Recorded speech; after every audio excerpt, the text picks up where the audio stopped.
created everything. Look what a powerful being you are. You did these things, but now you're in a human body, you forget the power you have. What you do is what the whole universe is doing at the place you call here and now.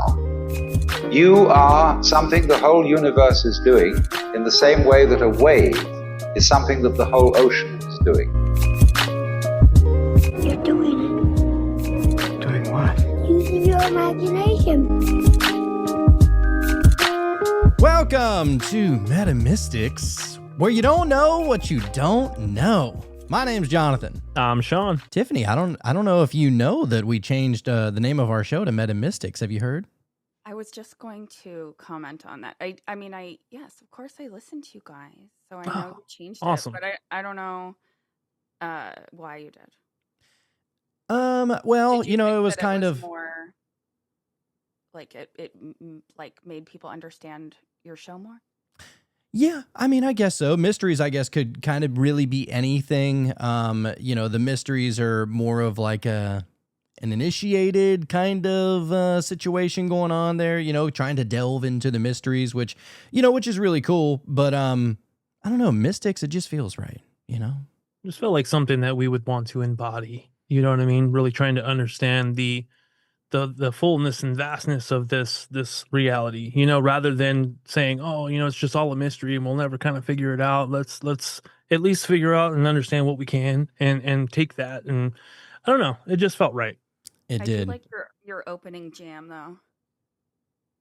The opening new jam? one, or Yeah. Is that on the other show or this show? You each have one per each? Yeah, it's a different intro for each one.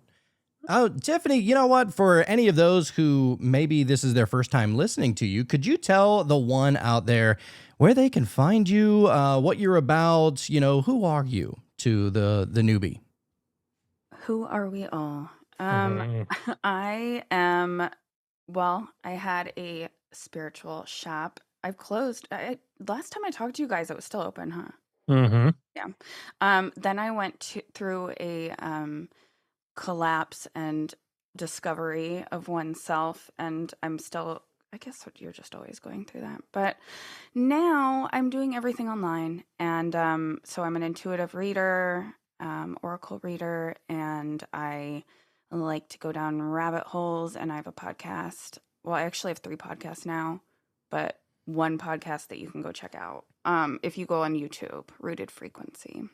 Lovely. Yeah. Well, I feel like, and it's sad to say, but where I feel like we're probably moving into a day and age where, most people are just going online for everything. And it's sad because going into a metaphysical shop is special. Like there is something magnetic about going in there.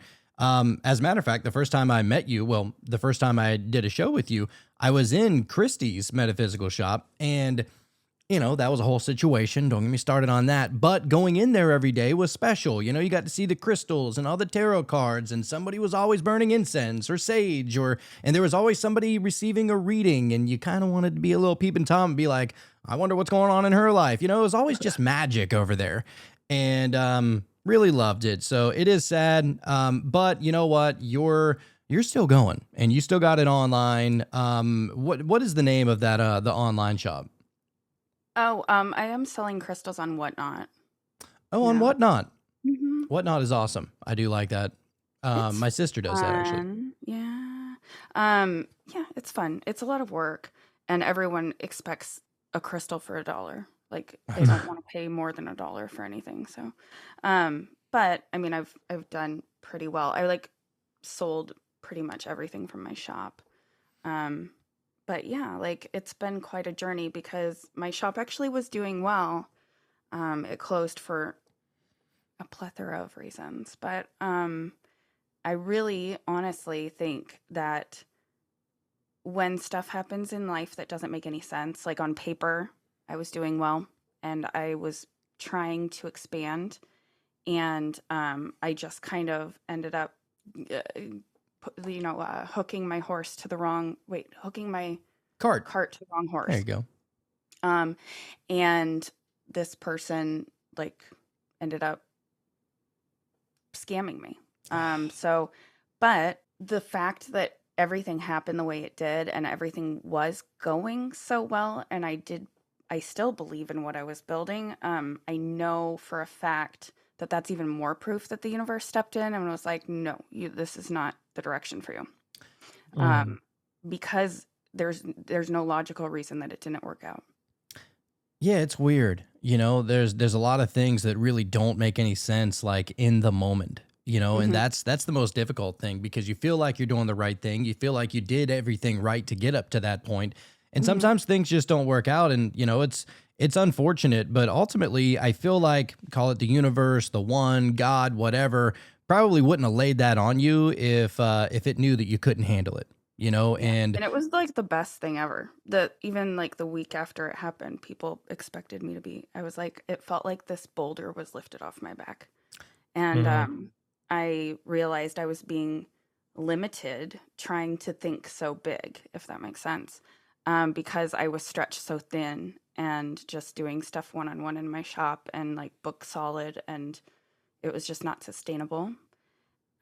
So I was like, well, now I will do it all online, and it's way better.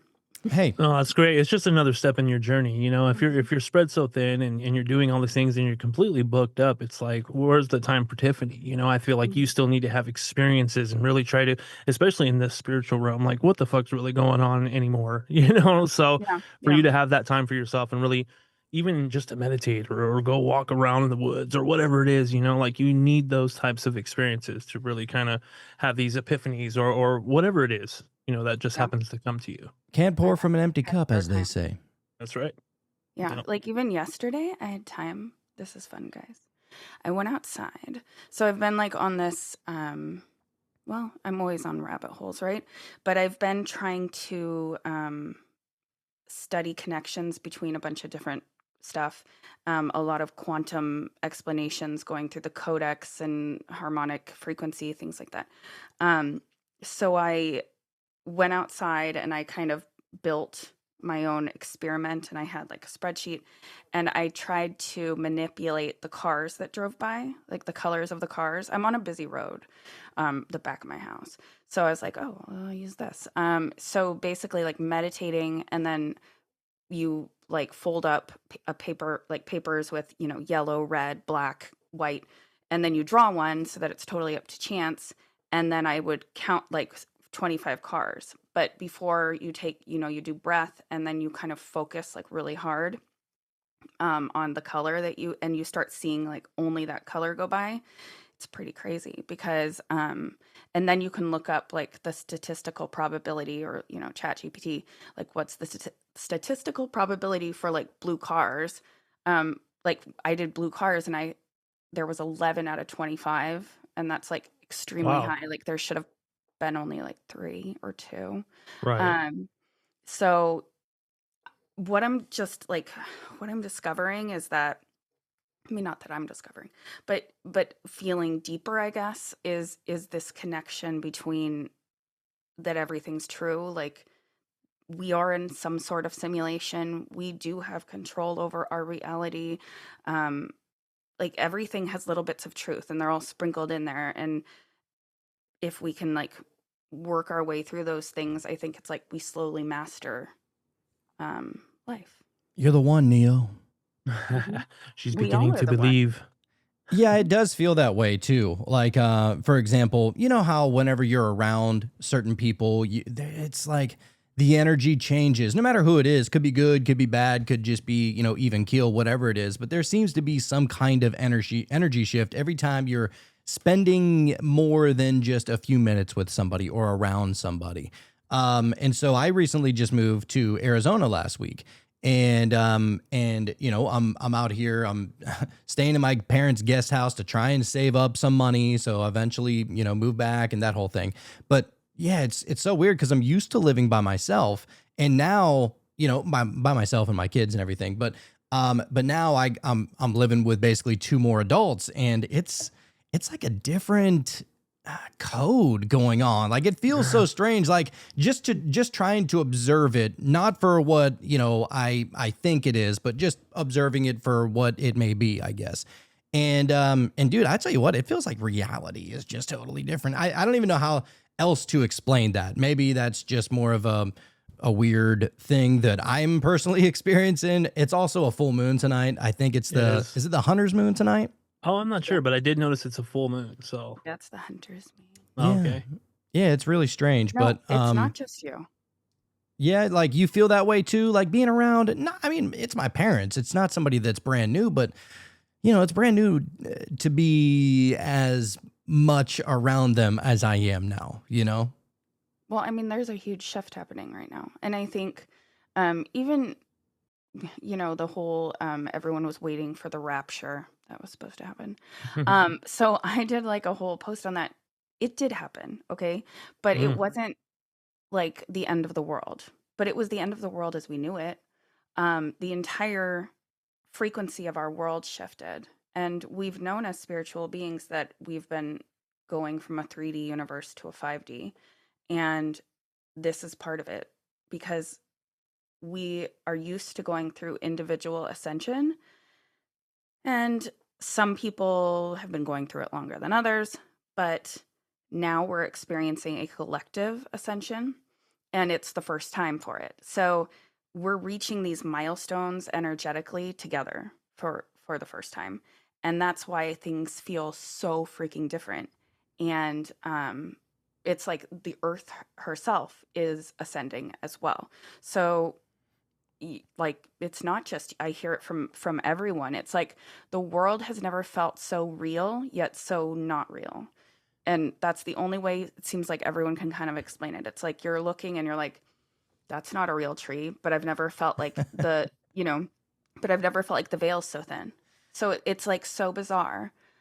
It is really bizarre, the feeling, and I don't know, maybe I was just equating that to moving out here, but yeah, it seems like something is really off.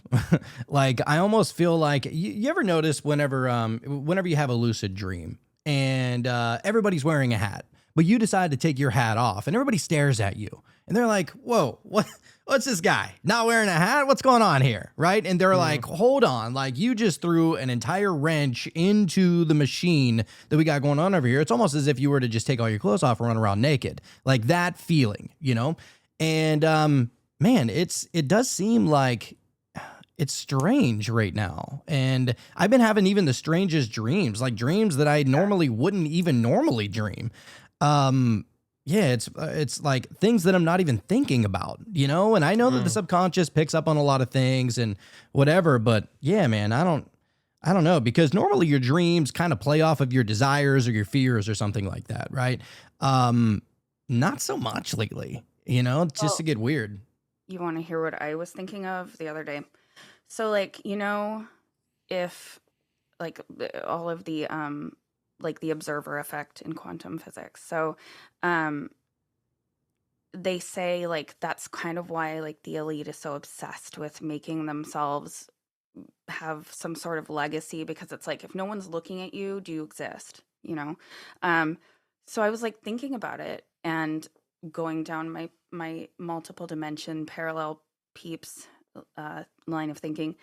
And what if when we go to sleep, the world ceases to exist? And so we hop over to other timelines.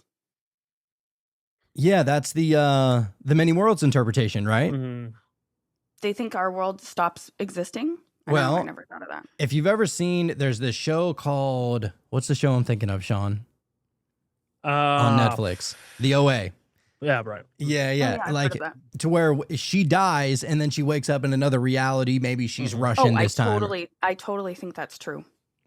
I mean, there's no way to disprove it, Mhm. Well, and sometimes it does feel that way, like one day can be so different from the next, and I did this thing where it was like I don't remember if it was a full moon or a new moon, but we did this thing where we just kind of wrote down some things that we were trying to detach from, release, because it was no longer serving us. And the next day, I definitely felt like there was a shift in just the whole experience of the day, everything around me, every. But then again, I'm like, well, I mean, if in my subconscious mind I accepted the fact that I released those things that no longer serve me. So now am I just experiencing that, but at the subconscious level, and that's why it's so hard to put words to it. It's just that's my reality now, Dude, right? yeah, it's like and this is something that I've been kind of playing around with is like how with especially within quantum mechanics it'll say that whenever something is being observed it'll act differently, right? Yeah. And I've been trying to like really think about that, like just as far as observing my own reality, almost like from a bird's eye view, right? Hmm. And I feel like whenever I'm like just sitting there observing, not trying to persuade it to go one way or another, right? Like not trying to manipulate reality or co-create even. It's just more of a I'm just an old man on a porch watching the cars go by kind of thing. Hmm. And it's so strange because through my observation, and it's not even how I'm interpreting it. Through my observation, it seems different. It's almost as if when you observe, life is so much different than when you don't observe. And I know it sounds crazy, but like our observation changes the reality in which we live. Like Hmm. that statement out loud is crazy, right? Like it I don't think sounds it's that crazy. crazy though. Like, how many times have you looked over because for some reason you just thought you had to look over and somebody was just staring at you from the car next to you? You know what I mean? And then all of a sudden they look away and act like they weren't just staring at you. Like there was a reason you felt like there was some disturbance in the force, and Yeah. you had to like you were being observed. Like what is that? Why does How, that how happen? you can just feel it in the first place. Exactly. Yeah, dude. Well, look, Tiffany, we did have you on for a reason tonight. We're happy to get mystical and weird up in this biatch with you anytime, really. But we wanted to learn a little bit about the gene keys with you. This is something that I hear a lot of people talking about, and from what I understand, it's almost pretty relatable to the I Ching, which I would love to do an episode on that as well. Maybe we'll cover a Mhm. little bit of it tonight, but the I Ching has been around for over 3,000 years, and it's a very old form of divination, long before tarot, long before just about any modern divinatory thing that you can do. And so, what is it about the gene keys? Like, can you just tell us and explain it to us a little bit about what's really going on? Yeah, and I also think those things that you just described, something that's important for people to know is really it's all just ways to understand the way our energy works. And that's the whole point. All of these little things, human design, the chakra system, and gene keys, it's all connected, and it's how our energy flows and kind of our purpose. Gene keys can definitely give us a little bit more of a insight into purpose, I guess, but everything kind of works together. So I think it's all worth exploring for yourself. And this is another one of those things, if anybody has heard me talk about human design, that you can go online and for free type in your birth chart details and pull it up. And there's some really good um actually I'll send you guys a link of the one that I like so that you can put it with this episode Sure. um, for people if they want to look that up. But basically, this is another one of those concepts this one was developed by Richard Rudd. And what I like about it is that I think DNA is very important. And we don't, like, when we think of DNA, we think of just, our genetic makeup as humans. Our DNA carries spiritual makeup. And I think that's what so many of these scientists have tried to explain through these different systems that they've came up with. So this explains like how our DNA we're born with certain challenges, we're born with certain gifts. Same thing with like human design, right? But by understanding these keys, there's 64 keys. They say you can kind of like unlock your highest potential. So you can really use it as kind of like your life journey. So similar to like if you've ever had a really deep astrology reading where if you ever sit down with somebody like that, they can either like tell you how you're affected right now or everything when you were born. And even I had one woman who was very good with astrology. I'm not an expert in astrology; it's very in depth. Um, but she was able to like go through and say, okay, so this right here shows your teen years, and this says that you would have had a struggle in this area, and it was true. So I think all of these things kind of map out energetically. It's almost like experiences that we're supposed to have, right? To shape who we are. And it might be a little bit, I always say we do have free will, but it's more like even when listening to this woman, you know, if I was supposed to have an experience of being like taken advantage of by like a male um energy, that could be, you know, taking care, like there's so many different ways that can come through, you know, like with a father figure, with a boyfriend, with a friend, with an employer, like so many different ways. So we have like free will in that way, but our ups and downs I think are totally built in. So looking at which I did both of your charts. Did you guys look at them? I did. I I have actually have not. them pulled up right now. Okay. Oh shit. I Yeah, added baby. stuff today too. Nice. So I have like, so people could see like a little intro to Gene Keys, because it is in depth.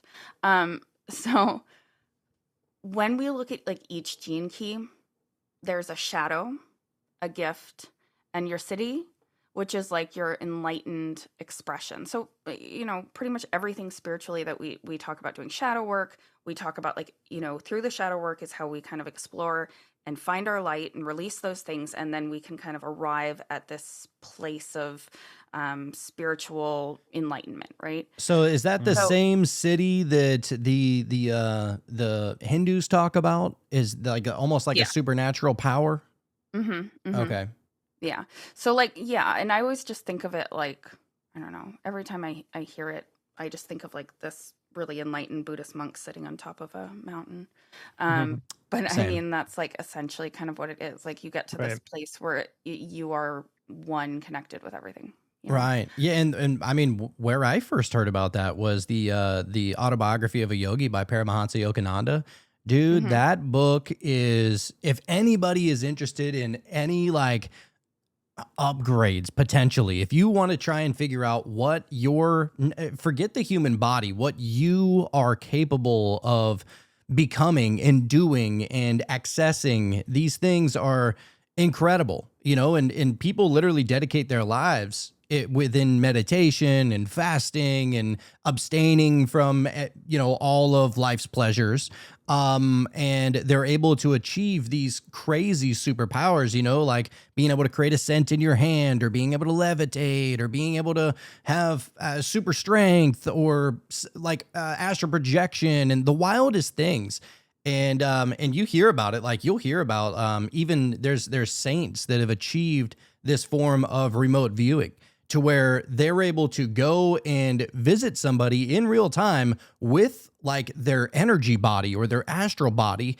And the people think that they're actually talking to this person that is astral projecting or remote viewing.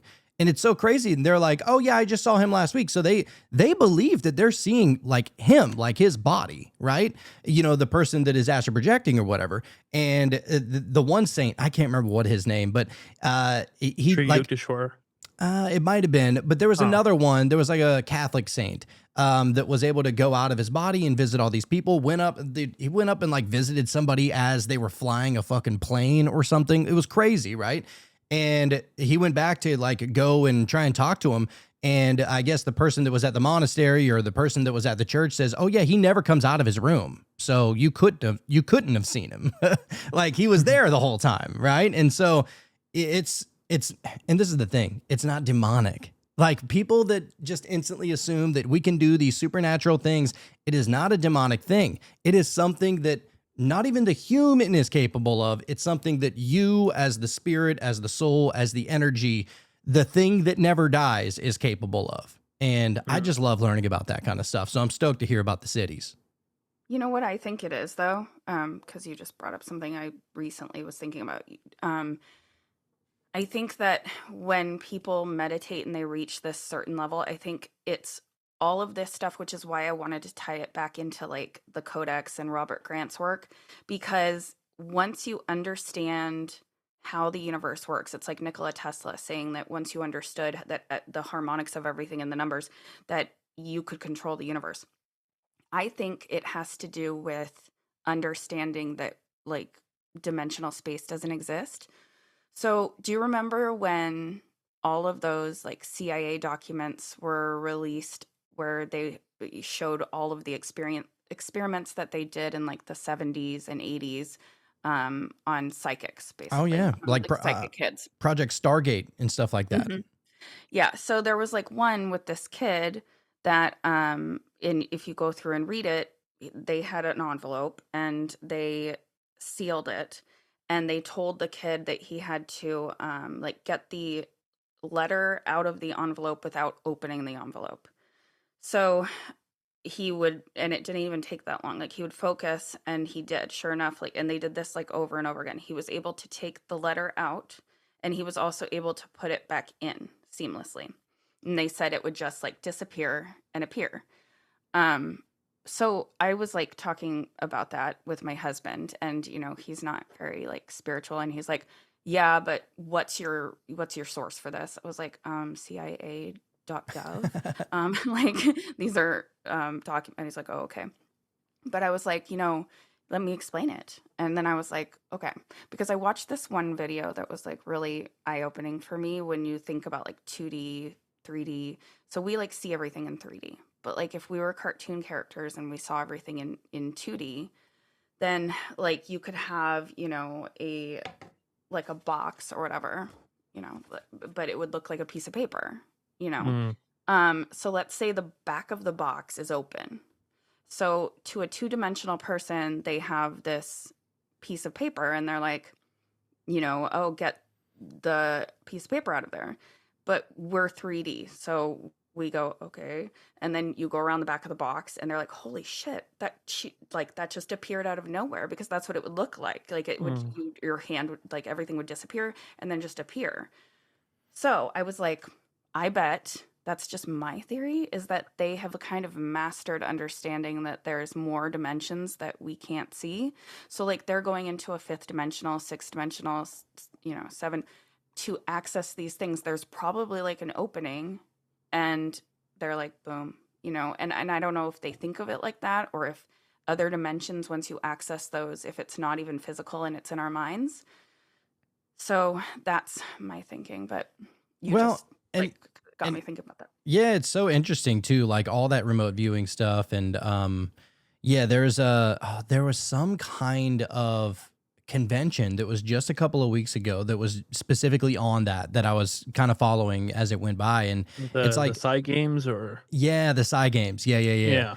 Dude, that is so crazy how it's going down. And I know that it kind of starts simple, right? Like, whenever I first looked into that kind of stuff, and you're looking into like, oh, I want to see how they're bending spoons, because you think that like spoon bending is exactly like the Matrix would be, like bending it with your mind. And it kind of is that way, the more I kind of wrap my mind around it, because what they're doing is they're taking a spoon, and spoons, they're not impossible to bend, but to bend them and twist them in the way that they're doing, once their mind wraps around that this reality is not so set in stone, it seems a bit impossible. I mean, they're able to twist this thing around like a corkscrew, and that's only after getting into a meditative state and understanding with their mind that this is all just basically, for a lack of a better word, just a dream, just a matrix, just the simulation or whatever, and you're becoming awake in it,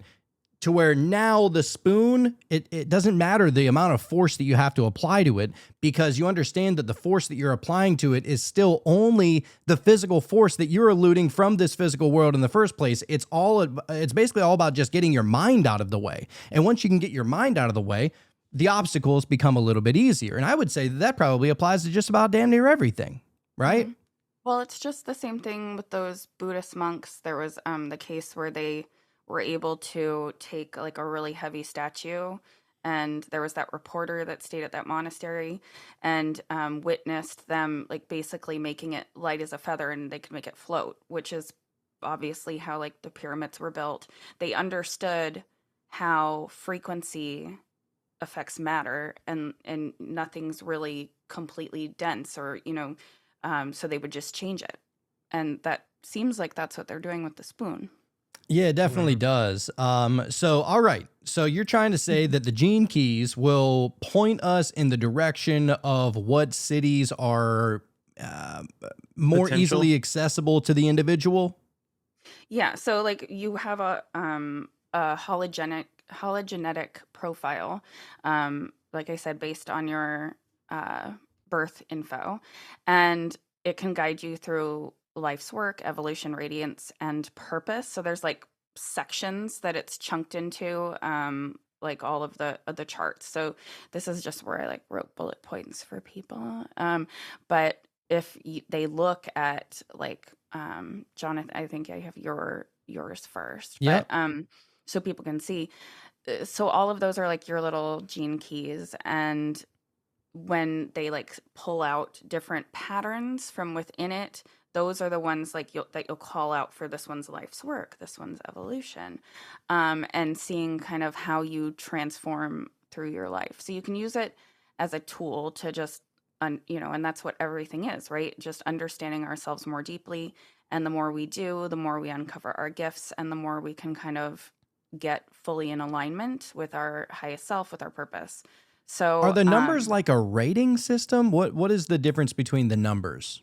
no, it's like so using like your astrological chart. So same thing with human design, like when along the side of your human design chart, those things are just built in when you're born. So they're like points, astrologically speaking, that this dude put gene keys to. So, it's like just someone had a thought about this, and just like anything else, created this system that to like explain how he saw our energy work, if that makes sense. Okay. All right. Yeah, because I was You looking know? at it and I was like, I maybe 20% understand what's going on here, Yeah, but it's not a rating system. So it's more thinking of like when we went over human design, and like, that you have those gene keys in that particular, like you could have a list of all the gene keys, and like what they are, and then they're plugged into your life, like plugged into your chart, you know? okay. All right. Um, yeah, so like he said it was like about the geometry of our own DNA. And this is like every time you start to do this, it just always blows my mind because there's just so much overlap. And I think that's what it's like everyone's trying to explain kind of the same thing to help the way all of our minds work differently to help your light bulb moment go off, you know? Yes. Um, That's why yeah. there's, 40,000 religions or whatever, all basically trying to explain the same thing, Mhm. roundabout. Yeah. So it like, obviously I like human design more. I always talk about human design, but because that's like it incorporates so much stuff in the way energy moves through your body. So it's like I guess you could kind of, that's funny because today I sat with my son and we did homework, and he's learning about the body. So he had to like write about like the circulatory system and the muscular system. So I just like thought, whoa, these could all be like that. Like the human design could be like your circuitry, and like the codex could be your, like your nervous system, like all of them. Oh, Yeah, yeah. that'd be Okay. cool. Yeah. Okay. So because it is like a map of your soul and helping you to see it. So it just like um human design uses like a chakra system. This one's more life path, which human design does incorporate too. But this Oh, is like interesting. isolating that. Okay. Um so when looking at this, you want to look at the different like sections. So, All um, right. So here we got and it's the, gonna be also like one of those. It's not like I'm not an expert, okay, but I it's very involved, so don't get like overwhelmed by it or be like, oh, I don't want to, it's like you plug in your stuff and it'll tell you your results, and it'll just like pull out what resonates and ignore what doesn't, because it's like little pieces of a puzzle to understand ourselves better, essentially. So like people don't get overwhelmed, but like when we look at the main full profile, that just, don't even worry about that. But that's like everything. That's your main profile. But if you look at, which I did put, so I tried to kind of put this. So activation sequence. It's written out, but then I also like stuck the screenshot. So that is like what they pulled out for your activation sequence. Your activation sequence is like, your life's work, how you are going to evolve through. So activation, like thinking of it as these moments through life and what is going to resonate to make you light up.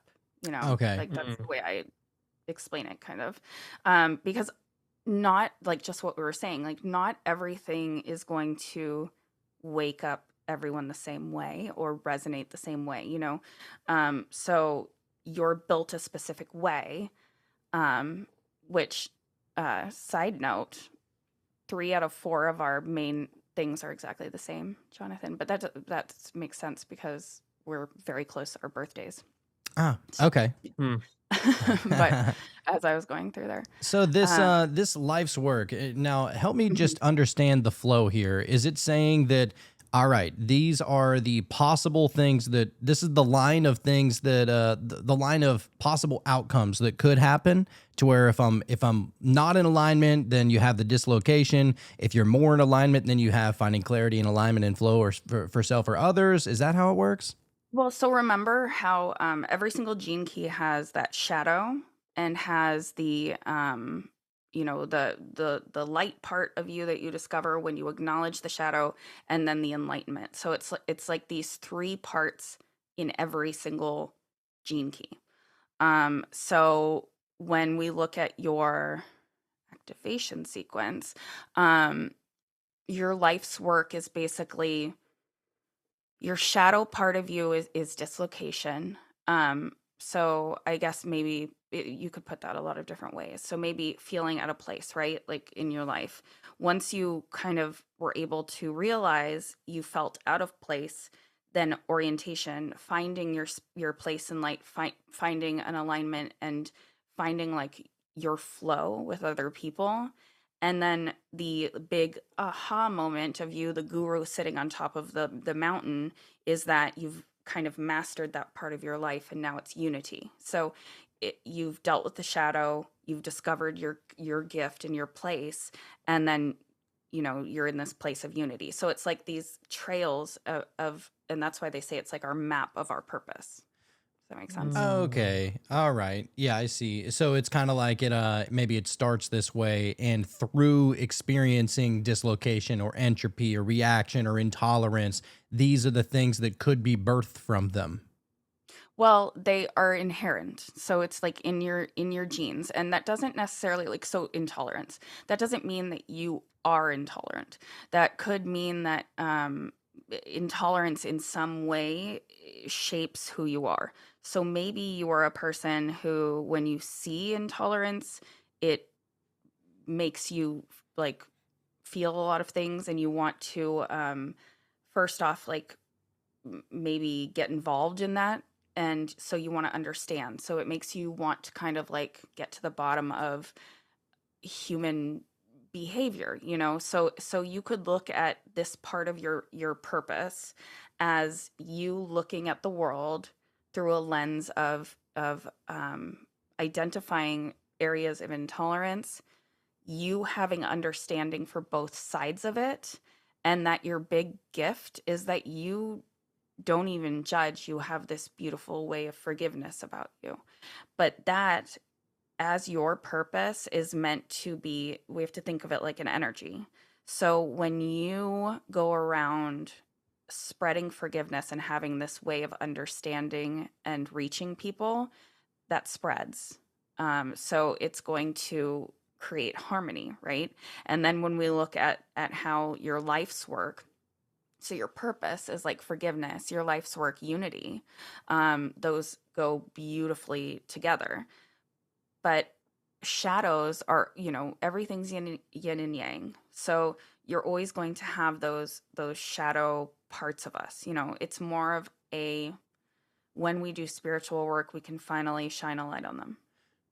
Right. I mean, hey, everything's on a pole, and if there's light, then there has to be a shadow. And it's not to say that the light is always going to distinguish shadows necessarily. I mean, it's good to shine a light on those shadows, but I feel like inevitably more shadows are just going to get created at that point, right?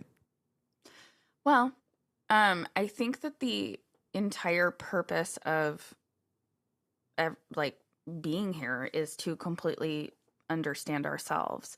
And I think part of it is finding a level of acceptance of all of those shadow parts, that everything isn't black and white. And really, it's coming to like this total gray area.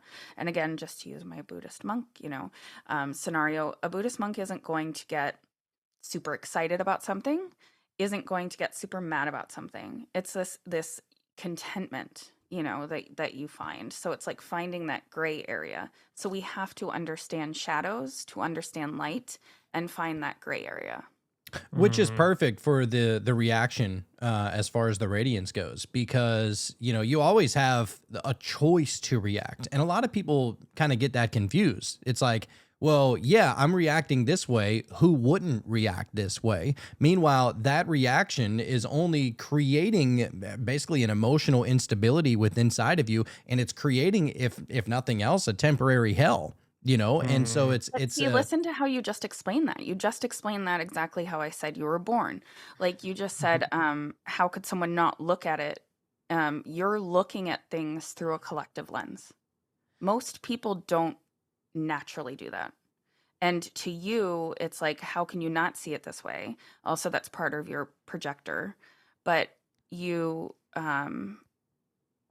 just like basically exactly said what I like. That's your purpose. That's why you see things differently from other people, and you have a way of bridging that where other people find separation. You bridge it. And that's something that I'm learning more as the days go on. I am so grateful that I was not indoctrinated into a religion, because I'm able to see it for what it is. And I'm not going to lie, I did go through a little period of judgment of others, but only because it seems so obvious. It seems so obvious that these are myths. It doesn't have to have, I'm not even going to touch on that, but it's like, and I got into a place to where I was becoming judgmental of others believing in something. And then that resonated, that almost negative energy resonated deeply within me. And I was like, man, I don't want to be this person. I don't want to tell anybody that, what they believe is false or wrong, or they're stupid, or I'm judging them, or, if they want to sit there and judge me, that's fine. I can handle the judgment. I have no issue with that. But I really don't like being the person that sits back and judges and points a finger and laughs. And the way that was manifesting it within me, I didn't like it. So, but that being said, being able to not be indoctrinated into a specific belief or a certain philosophy, even, I'm able to kind of, just me personally, I'm able to kind of get like a bird's eye view and not necessarily have any sort of cultural or traditional or emotional attachments to any one ideology, really. And I don't know. I think that is more of a blessing than a curse. Yeah, and think about this: the more you know about yourself, like maybe through the human design or through the gene keys, you start to figure out more about yourself. And when someone attacks your belief or comes at you for not believing what they believe, then it doesn't even phase you, because you know who you are. You don't have to defend anything for nobody. Yeah, I heard somebody explaining it, and if somebody was like, "Look, if everybody is God, how are you going to tell God that they're wrong?"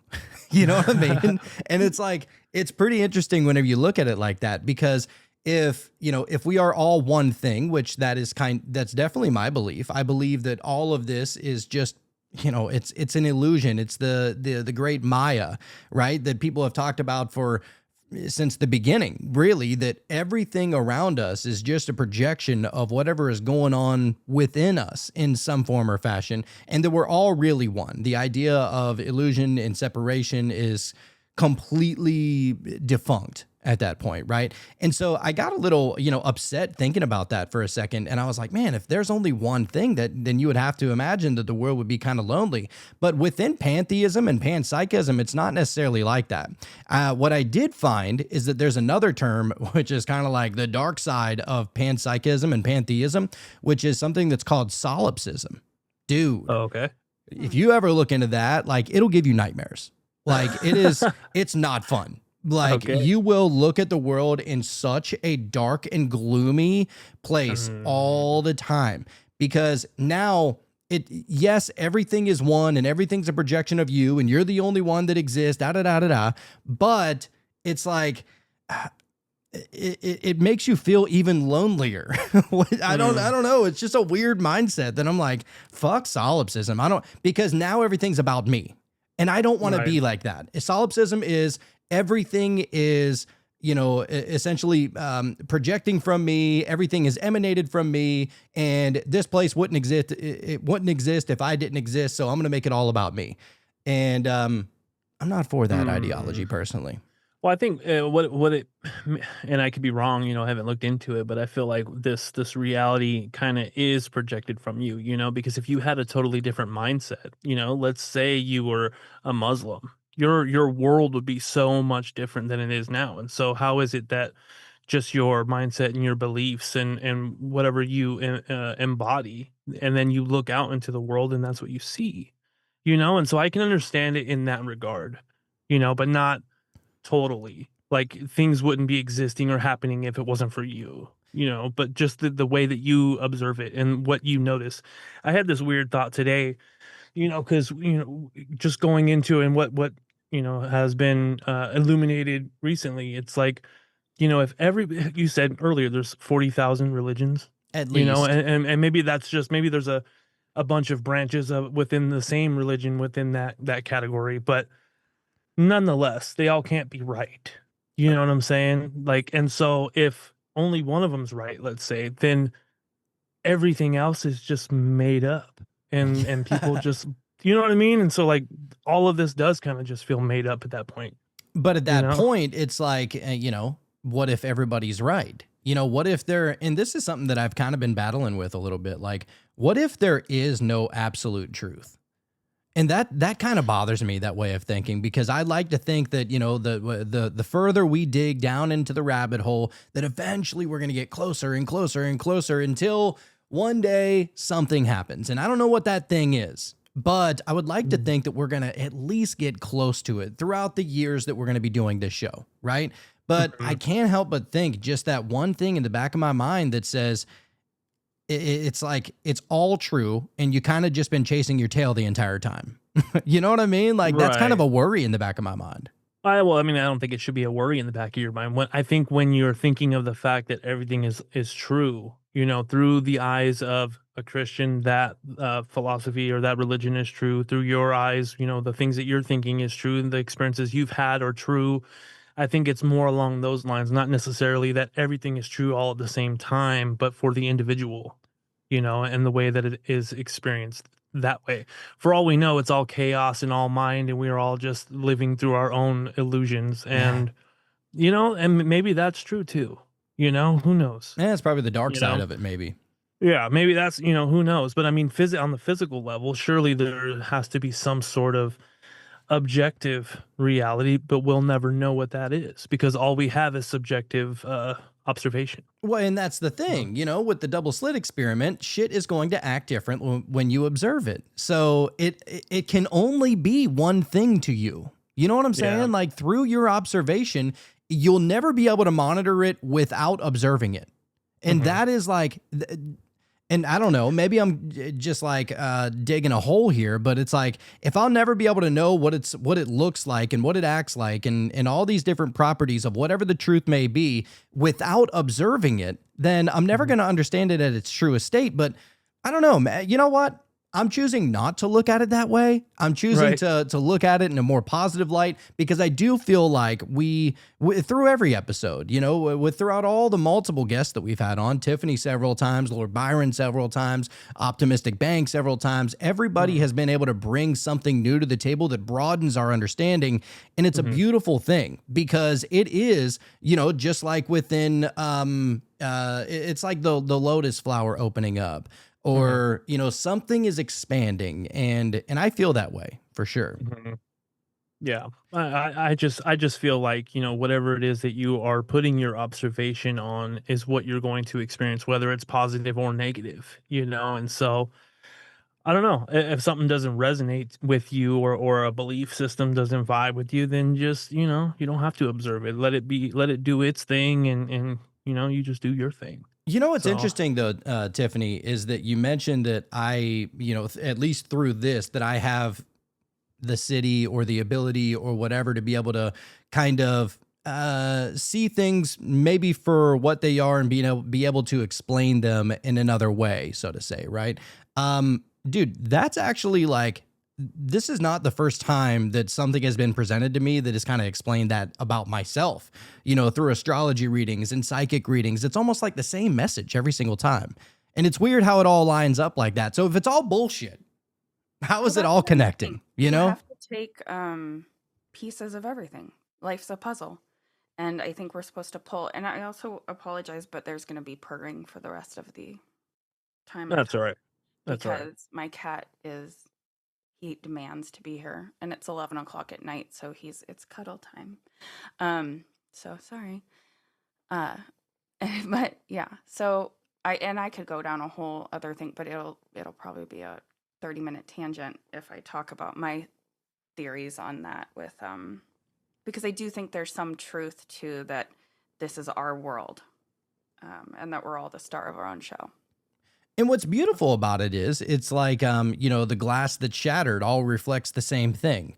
It's like, you know, there is a truth about reality through each dichotomy, through each form of spirituality, through each lens that you're choosing to look at. It's not like, well, I'm choosing to take up this religious path or this spiritual path. It's not like it's going to be blocked from you, I don't think. I think that the deeper you dive into whatever your, you know, whatever your, wherever your lens is set, it's like you're still going to be you're going to be able to find different levels of truth, which I feel like, you know, not a lot of people are really chasing after that. Some people are kind of skating past the idea that one day we'll cease to exist as this human body, and not really pulling that into focus, which I'm like, I don't know. Maybe it's just because I was able to you know, witness the fucking void where nothing exists, to where it's the only thing that I think about.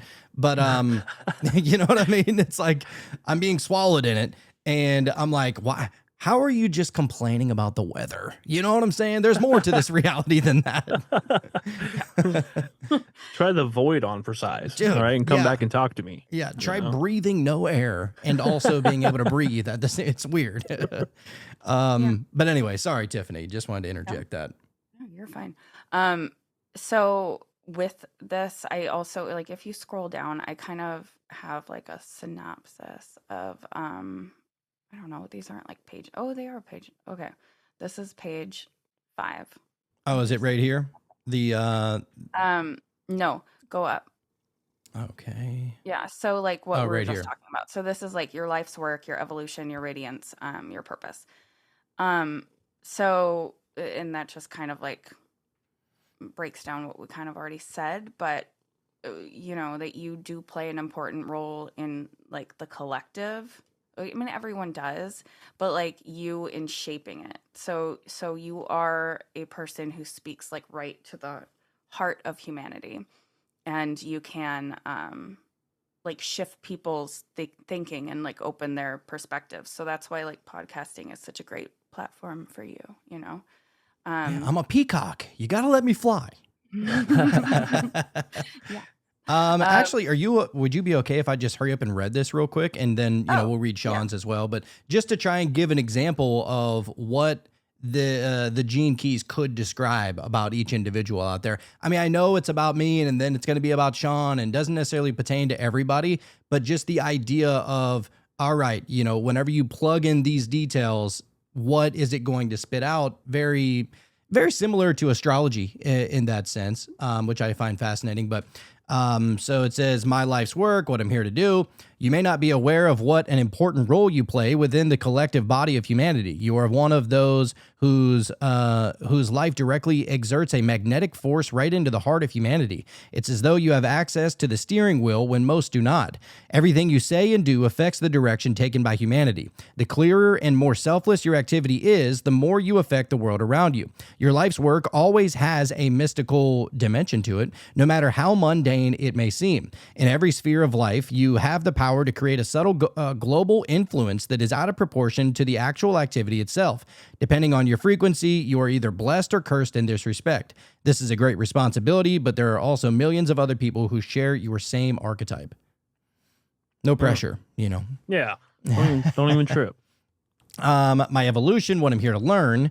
It says the greatest test and the greatest gift in your life is the creative process itself. The fact is that you are never going to be able to control it. There will be dark times for you. Sometimes they may be fleeting, and sometimes they may last a long time. At such times, your gift of knowing where everything is going will be greatly diminished. Because of this, you must learn to cope with the feelings and fears that this brings up in you. If you can maintain your perspective, you can actually thrive during such times, but you have to let go and trust the process will bring you through. You are changing, and as long as you channel your energy in a healthy way and don't let anyone try to fix you, you will always reinvent yourself in a whole new light. Oh, that is awesome. I wouldn't dream of fixing you, baby girl. My radiance, what keeps me healthy? These are interesting. So it says, you are a highly tactile person. At the deepest level, your sense of touch extends into more subtle realities as well. What other people cannot sense is to you as real as touch. This means that your environment is incredibly important to you. It needs to feed your spirit rather than drain you. On the other hand, you need to be careful not to become hypersensitive to people and places, because this makes you a victim of them. Good point there. If you catch the right balance between being mentally clear and emotionally sensitive, you will be able to handle any environment or person without feeling energetically swamped. When you are really clear emotionally, you radiate an acute sense of purpose or mission, and many things become very clear to you, especially the various hidden agendas of those around you. This gift thus allows you to build a milieu peopled people only, that doesn't make any sense, by those you absolutely trust. Okay, so anyone whose principles are not as high as yours simply cannot fit in your life. And there's I feel like everybody kind of goes through a process whenever you feel like you're starting to awakening to the system, or you're trying to raise your vibration in some form or fashion, that almost like those people start to just fall off anyway. The people that are constantly dragging you down, or the Debbie Downers, or the ones that are, they live to poke and prod and to break you down. Like, eventually their effect stops working, because, it's just the magnet is not necessarily pulling them in anymore. So I think that's pretty important. Yeah, I think the important thing, though, is that depending on how you are built energetically, some of us are more susceptible than others. So you have to really, like, when you learn those things about yourself, you need to prioritize those areas of your life. All of this stuff's important and applies to everyone, but we have certain areas that we have to really hone in on. Right. I mean, we can read this kind of information all day, but until you apply it, it's just words on a screen, So, I mean, yeah, it's always so interesting to learn, these different facets about, what's my purpose, and what's my evolution, and stuff like that. Like, it's very, very awesome to learn. It's almost like somebody giving you the answers to the test. But the thing about being given the answers to the test, it's almost like, here's the answer. I'm going to give you a cheat sheet of how to, lose 100 pounds, for example. Sean lost a shitload of weight back in the day, right? And you already have the cheat sheet, but just because you have the cheat sheet doesn't mean that oh, I won, I passed. Right. No, because it's like an everyday something that you have to keep on applying in this sense. Right. So yeah, I mean, they can give you the keys all day, but it's up to you to apply it in that sense. But I do like how it's drawn out here. The last one says, my purpose. So, your life will very likely lead you into some interesting relationship patterns that challenge your ability to forgive. Forgiveness is the truest purpose of your life. It is the lesson that you must learn again and again until you can inspire others to do the same. Nothing whatsoever is gained through blame. Blame is simply an externalized projection of your victimhood. Oh, Damn, what a sentence. whoa. So, as you go through life's experiences, you are being given a beautiful opportunity to understand human beings and their suffering, and in understanding where their suffering comes from, to forgive them and let them be. This is a truly incredible power that you hold, and no matter what you do in life, the only thing that really matters is that you live free from resentment and regret, loving and trusting in the greater flow and tempo behind it all. Damn. Mm, that's some powerful stuff, dude. Yeah, it You is. know? Yeah, we both have the same purpose, so that is me too. And essentially, like as Tauruses, we're like really stubborn anyways. So I do think when I first learned that, I was like, well, I'm fucked because I don't want to forgive anybody. Like once you wrong me, you're fucking dead to me, and but that's just the way I've always been. Like I'm like dead to me. And you feel I like you're hate you. doing the right thing when you build that barrier. Yeah. Mm. So I have been like thinking about that a lot lately. About if that's like the whole purpose of all of my relationships and interactions. It's like, I don't know, in the back of my head. And how do you live with forgiveness when it's one of the hardest things for you? Yeah, well, I think, and this is just from my own personal experience, but every time you hold on to regret or, hate or resentment or any of these kind of things, all they are essentially is kind of like shackles within your mind. Oh yeah. If you really think about it, whenever you hate somebody, they don't feel your hate every time you walk around them. Especially like if you hate somebody, you're probably not going to be around them. So now you're almost like bringing that energy, bringing them into your presence on a daily basis without them even having to be there. So it's Right. like, you know what I mean? Which you're only punishing yourself at that point. And yes, it's way easier said than done. I mean, trust me, some people are horrific and some people are very selfish and they only do things on their own accord, and they only look out for number one, and you want to hate the fuck out of that person. You know what I mean? Like you want to just say, you know what, and just grind your teeth. You know what I mean? It's like, Yeah. And I mean, I think a lot of it is, trauma response. Usually, and that's why it's hard for me to let go of that because that was a protection method I learned early on. If somebody wrongs me, I'm going to just put them in a little box, and you're dead to me, and I don't care, and I'm going to move on because that was the only way I could survive. So that's kind of why I'm covered in cat hair now. That's kind of why it's important to learn this stuff, because I didn't realize that was some sort of core concept that I was supposed to learn in life. Like you kind of realize when you're a healer, or when you see people differently than other people see them, or and situations. But forgiveness, I hadn't thought of as one of my life purposes. And it actually makes a lot of sense if you think about it. Like if your mind only has so much capacity, when it comes to memory, let's just say like a memory card, and you're not forgiving that person, you're kind of just holding on to that experience. And every time you think about that hatred or that unwillingness to forgive that person, you're literally replaying that experience within your mind. And so it's taking up some processing, it's taking up some memory within your potential, basically. And so I mean, I feel like it would be the best thing to do to just maybe try to, and I know that this is probably hard, especially when it comes to something like this, but try to put yourself in that person's shoes. I mean, it seems like something that, I mean, who would do that to somebody, right? But then you put yourself in their shoes, because to you, of course, it seems like something that you would never do, but that's through your experience and your upbringing and all of your experiences leading you to this one moment, And so if you try to put yourself in their shoes and say, okay, they definitely have it way worse off than I do. And to them in that moment, it was their only option, let's just say. But if you just try to empathize with that and say, okay, for this moment, I'm going to pretend to forgive that person. And then eventually, slowly, you'll start to believe that. And now you got that piece of memory back and you released that experience that you no longer have to replay that to yourself. I Right. think You know? that's so smart because not only is it taking up space, but when we hold that, like even energetically, Mhm. you don't have room for the next thing. So you're just stopping your life right there, you know? Right. And so we have to release that energy. That's really Right. smart. Yeah. Yeah, and there's one thing too that we've kind of learned just along the way when it comes to manifesting and really using your attention and intention. If you are, let's say you're trying to manifest something or you're trying to put your attention on something positive for yourself, but then there's that one thing that's still kind of echoing over here. It's going to pull your attention from time to time, and I mean that's really just going to hold you back. It's not doing anything to the other person.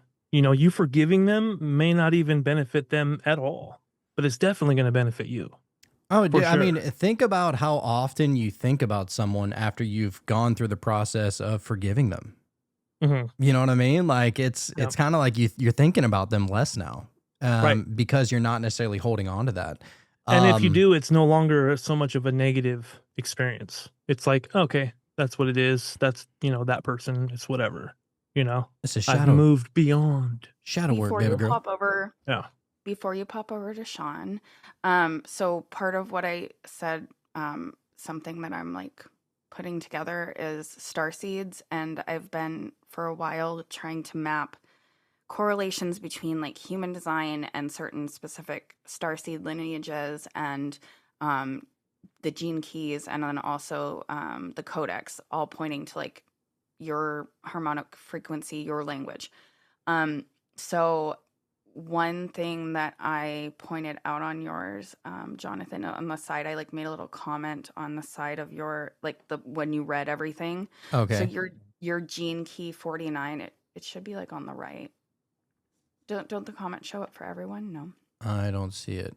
Okay. Well, I'll just tell you. Okay, So the gene key 49 specifically for radiance, that is a marker that is that like several people have, that seems to be a central theme for starseeds who are sent here to help humanity shift and align with higher frequencies. So that is kind of like one I wanted to pull out for you. you know what is so funny? And I don't know. It's weird to kind of coagulate and put into place experience and apply it to how does this apply to my life, right? So, my and I've talked about this before, but my second time, well, my last time that I ever got hypnotized for a past life regression, I talked about how I was basically like this god, not a god, but like a watcher or an angel or something that was like a guardian, right? That was monitoring a planet. And I felt as if my influence was not necessarily needed and the people almost forgot about me. They didn't ask me for help or any kind of guidance. It was almost like I was mythologized rather than, people looking at me like I was real. It was really strange. And so I got really I felt really sad that people almost forgot about me. And so I went over to the manager in the sky, which the manager in the sky just so happened to be Odin. And I didn't know that. I mean, at this time, I really didn't know too much about spiritual things, not to the depths of which I understand them now. But it was interesting because I was able to see Odin, and he was sitting in his chair, like in his throne, right? And I knew that it was Odin because he had the eye patch and he had the long beard and the long hair and just the energy of this character. It just screamed Odin to me. And I was like, look, I feel like I'm not able to make any kind of impact up here. The people forgot about me. I want to be able to get boots on the ground. I want to be able to make a difference in people's lives. If that means that I got to actually like incarnate as, whatever they are, that's what I want to do. And he goes, dude, hold on. This is going to trip you out. All right. So I had that experience. And so he takes his staff and he goes, yeah, basically like your wish is my command or something along those lines. Like, you have been granted or something like that. And so he takes his staff, he goes on my right shoulder, then he touches it with my left shoulder, and then he touches my head. And all of a sudden, instantly, I'm coming out of a womb. I'm now a baby being born into a reality, right?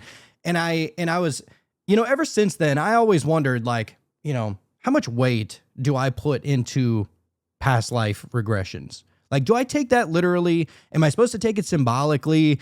Did it really happen? Or am I just kind of pulling from the Rolodex of all the realities that the one has ever experienced, right? And, you try and figure out how you can group that. Well, just yesterday, I just so happened to go, like I said, I just moved to Arizona, and I went to the swap meet for the first time. It's like a flea market kind of situation, right?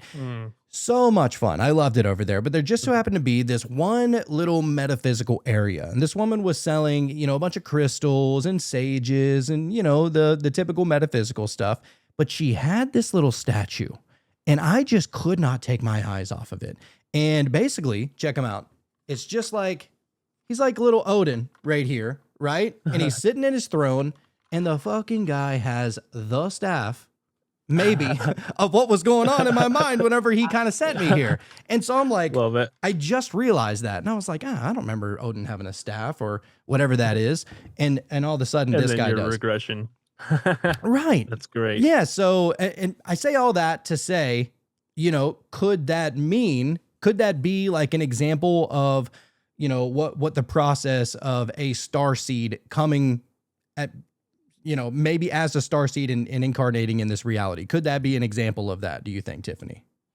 Yeah, I mean, I think that we don't know if these things that we remember are true, and the fact that we're all connected, could we be remembering, other things that really aren't even this soul? It's pieces of other souls. I don't know, but I don't think it matters. I think that the point is that experience happened to you, and that you should look into it and see what you were supposed to get from it, So if you really resonate with something, like someone's just obsessed with Atlantis and they resonate with that, there's probably something you're supposed to learn in that, and something that's going to help you discover your purpose. So it's not for people to like be like, oh, I'm Odin, and like think they're better than other people.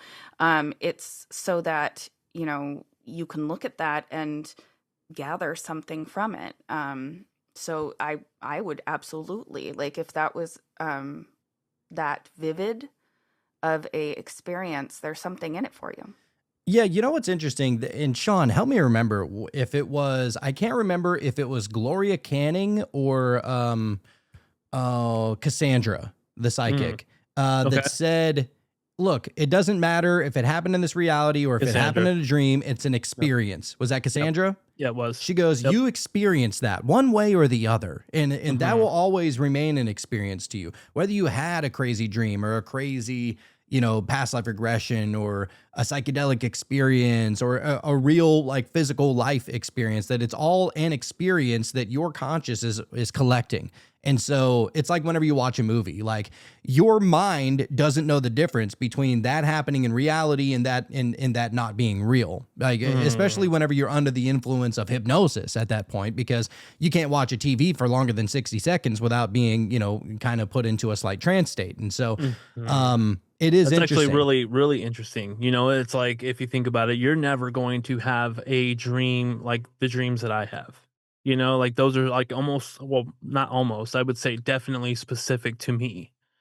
Should I choose to look at that and see, okay, what's going on there? What are the symbols that I can look at? What are the shadow aspects of that experience? And you're not going to have a dream that I had, just like I would never have one of your dreams. Like your dreams, whenever you explain them, they're just weird to me. You know what I mean? Yeah. Like a blob chasing you, and like, just like, I've never had a dream like that, because that's your dream. Yeah. That was specific to you and was your experience, and you were supposed to have that experience for Yeah. whatever reason. But then at the same time, how cool is it though that collectively there are themes though throughout dreams that we all experience, like you're naked, when you're naked in a dream, like what that kind of means and different things. So there is like this collective aspect. That's true. Yeah, like think about the the archetypes and things of that nature. Yeah, like the people that, dude, I've had this dream so many times I've lost count of the dreams of all my teeth falling out.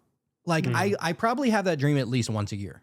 and it fucks with me every time. You know what I mean? Like, it's just like, but there is some kind of meaning behind it. I think it means that like somebody closest to you is going to die or something like that. Knock on wood. But it's That or something just weird. keep brushing your teeth. You know what I mean? Who knows, It definitely right? inspires me to keep brushing. Yeah, for sure. Don't forget to floss, dude. All right. Okay, I don't want us to not be able to, because there was like really cool stuff too. Because I compared for you guys' working relationship and like your path to success for metamystics too, Oh, all right. which was really cool. All right. So, but we'll like for Sean, we can look at just the same things that we looked at for you, I guess. Okay. So and then I meant to point out, we'll do it with Sean's. So obviously your main gene keys here, your life's work, and I have the same thing towards the bottom if you guys want to read like those Oh yeah, out for him too. sure. But as you're scrolling through, a lot of people do think that the Venus emotional sequence is your purpose. So Okay. that is like one taking from it. That's your purpose here. So Okay, right here. So intellect, right. precision, impeccability, analytical, and strategic insight for relationships and work.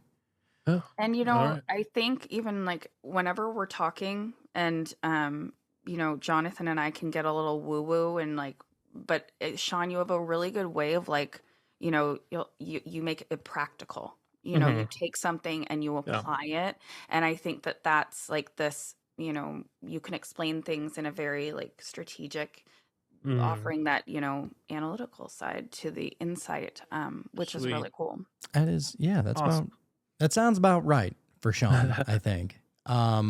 So yeah, do you want me to read this part now? If you want to, yeah. Sure. if you All wanna- right. All right, Sean, your life's work, what you're here to do. You have a gene key 30 on this one. It says you are a great taster of life. Yours is no life of consistent routine and monotony, but a great experiential feast in which the courses just keep coming. You can probably only really put all of your life experience to work when it has matured inside you and started to turn into wisdom. This means that your real work in the world may not begin in earnest until later in life. You need not be concerned about this. As your gift of lightness testifies, life is not supposed to weigh you down too much. Like all humans, you will suffer losses and defeats, but you must learn to turn all such things to your advantage. Every experience in your life is an opportunity to loosen your attachment to your expectations and to surrender more deeply to the cosmic flow. Surrender, baby I girl. like it. I like it. What you do with your life must involve deep interaction with people, since the essence of your gift is to understand the feelings of others. You have a particular gift of bringing sweetness to people who are in need of remembering the beauty of life. Ah, If I that's like not that. perfect for Beautiful Sean, I like explanation, that. Yes, because you do bring like this light, to everything that when you speak. Oh, It makes thank you. people happy. I appreciate that. I try. Sometimes. Sean Sometimes has it's just natural. literally ever That's how I since I do. was a little kid, Sean has always been my favorite person. Like as a little kid, I couldn't because we lived in two different states. I grew up in Pennsylvania. Sean grew up in Arizona. But every summer we would get the opportunity to spend 2 or 3 weeks together, and it was my favorite time time of the year to come down here. And it was cool to see my grandparents, my great grandparents, and my aunt, which is his mom, and I love all of them. But to see Sean was the highlight of my summer every single year. And Yeah, it was dude. just always so much fun because he just makes me fucking laugh my ass off every time I'm around him. And just so lighthearted and goofy and funny, and Dude. there can never be too many Seans around the world. Oh, dude, I appreciate that, man. We do have some good laughs, though. You know We what do. I mean? Yeah. And it just builds. You know what I mean? And it gets contagious. Even something silly like looking Yeah. at a picture of fucking Betty White. Oh, that still gets me, dude. That's a whole nother story. We were tripping one night and we saw this like old school picture of Betty White back when she was a fox, like back in the 30s or something like that. And but it was like really spooky. It was like one of those pictures, like if you ever see like a scary movie, like one of those pictures where the faces just moves as you move. But it was so strange because it was a still frame picture, and it was just making us laugh so hard the whole time we were Yeah. looking at it because we thought the same thing. Yeah, exactly the same thing. Like, it was a still photo, but we both had the thought of, like, she was sitting there waiting for us to, like, interact with her, or she was waiting to almost say something, or, like, I was like, "What is this, dude?" Dude, it was crazy. Uh, So yeah, anyway, just want to say, yeah, Sean, yeah, you definitely know how to bring the beauty to life. So this is spot on, sir. appreciate you, man. Now your evolution, what you're here to learn, sir. It says All right. the biggest issue in your life is commitment. Interesting. Yeah. Considering you've been Yeah. married since a young age, but That's all I do. but maybe it applies to other places. So let's Yeah. see. It says either you bite off more than you can chew, or you pull out of your commitments and inevitably create disappointment. None of these situations need to be your concern, so long as you find a way to be certain of your commitments before you make them. The challenge for you is not to confuse commitment with desire. You are safer if you do not make decisions in the heat of the moment or in the heat of the passion. As a passionate being, you need time to determine which desires can be acted upon and which can be transformed internally. This never takes long for you, especially when you are younger. Desire can still contain commitment, even if it lasts but a day. This is not about being socially correct. It is about being energetically correct. You need to learn to think in terms of experience and not in terms of success and failure. Man, that's a deep one. Yeah, it is. If something lasts a short time, you can still learn a great deal from it. The key for you is not to be fooled by others into feeling ashamed or guilty about your actions in life. Oh, dude, that's very resonant, just Yeah. as of late, If you just go to like back to explain that a little bit better, Yeah. like your evolution, so it's half-heartedness, commitment, devotion, and then growth through wholehearted engagement. So Mm. I think that it connects back to that lightness about you, to go into things like half-heartedly, and just like flippantly. That's what I think it more kind of reads as. And then once you acknowledge that about yourself, and then you have total devotion, and then Mm. that's how you grow beautifully, like through this wholehearted engagement. Just want to No, say. yeah, that makes sense. One thing that I have noticed, about myself, just growing up and just the life that I've had, and being a empath, and I'm a people pleaser. You know what I mean? And so I think that, of course, I just want to say yes, just to make the other person happy, even if I'm not, like, I don't know, maybe I'm not going to be good at that, or maybe I'm gonna really suck at that, or a specific job. Like, maybe I can do that, and I'll just say yes because I think the person wants me to. You know what I mean? And I think that I've definitely been phasing out of, for sure. And Good. really trying to be a little more analytical, and really looking into seeing if this is something that I would even be interested in long term. But yeah, that's really fascinating.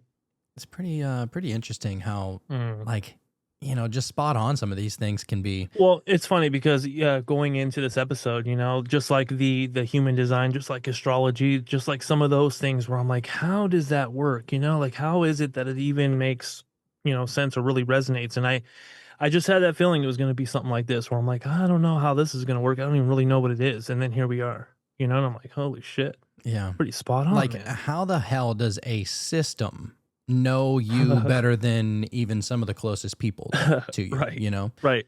And then you take some of this information and just kind of contemplate on it. And I feel like this shit will really work if you really focus on it and try to figure out what it is, why it is you do the things you do, Yeah. in the way that you do 'em. So now your radiance, Sean, what keeps me healthy? This is Gene Key 14. It says, All right. health and happiness for you are about working. You have a body that needs to be involved in creative projects. The worst thing for you is to allow yourself to sink into sluggishness or be trudging away at something that gives you little or no inspiration. If you do not have a sense of knowing where your life is going, your body will never really feel settled. Radiance for you is about being active and a part of some endeavor that excites you. You don't have to enjoy every step of the way. That is not that is nigh impossible. But you do need to feel that you are constantly expanding your gifts and learning new things. Your health is dependent upon your using up all your daily store of energy in a positive way. If you feel exhausted at the end of the day, then that may be a good thing for you. If your body springs out of the bed the next morning fully refueled, then you know that you are on the right track. If, however, your energy is becoming steadily depleted, you are channeling your energy in the wrong direction. Hmm. Interesting. Remember, I was And just telling you real too, quick like on this that one job that too. I Oh, that sorry. real quick, this job that I have is like very physically demanding, and I feel like even though, yeah, sure, it's work, you know what I'm saying? It's not like my dream job or anything like that, but just the physical aspect of it, like my mental health has gotten so much better, just because I know that I'm exercising and I'm using my muscles and I'm really like, yeah, that's super fascinating. I was just telling Jonathan this like just a few days ago, like Mhm. no bullshit. But anyways, what were you gonna say, Tiffany? So like your path with this gene key is like your shadow side is compromise. So I think a big part of it is what you said about people pleasing. Hmm. So if you compromise and just do things to make someone else happy, you're not going to feel like you're using your talents efficiently. Hmm.